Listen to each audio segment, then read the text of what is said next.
So, my first story this year appears this month.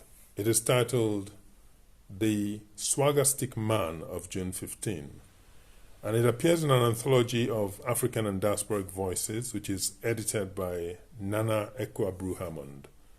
The collection is titled Relations, and it is fittingly themed on relationships. I think we humans die 2 times. Our first death is the day we draw our final breath, of course. But then we continue to live a kind of life in the memories and the conversations of our personal tribes. And we die a second and a final time on the day the last of our loved ones die. Or the day they stop talking and thinking about us, whichever comes first. So I explore this idea of a life that persists stubbornly in the absence of a living body. In my story, The Swagger-Stick Man of June 15. This is a story of the peculiar relationship between a man and his daughter.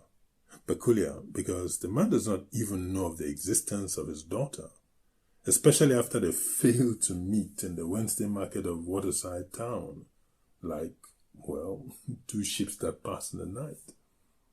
Some poetry is useful to nuance this bereaved absence in the heart of the daughter of a living father who is dead to her, but who lives on in her heart. But what I have for you is a short story. Let me just read the first paragraph. June 15 was a day an interstate taxi brought the bearded man to Waterside's Wednesday market.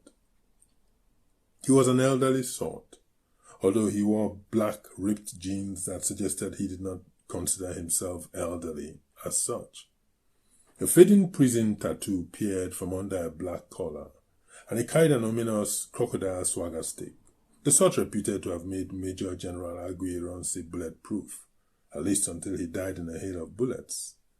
He hauled a large box down from the trunk and paused a while where the taxi had dropped him, staring intently at the townsfolk who were staring intently at him. Finally, turning to the seafood section of the market at the waterline, he raised his voice and cried, "Wababum! Wababum!" The marketplace fell silent. It was the most interesting thing anyone had seen in many a month. Someone asked him if all was well, to which he replied that he was looking for Cynthia Owalaka, who sold periwinkles at the waterline. "Oh, Cynthia," said Maria Toms, who did not know how to mind her own business. "Cynthia don't die now. More than 5 years ago even." And this information seemed to sear the stranger like the flame of a blowtorch, and his black swagger stick recoiled and struck Maria on the head, which is why watersiders say that the sensible bearer of bad news delivers it from a distance. If you don't believe me, go to Bennett's hospice near the cemetery where Maria Toms has been lying ever since that blow, unable to move her head or to discuss anything other than the swagger-stick man of June 15. Now let me stop here. But you don't have to. Get your copy of the anthology Relations.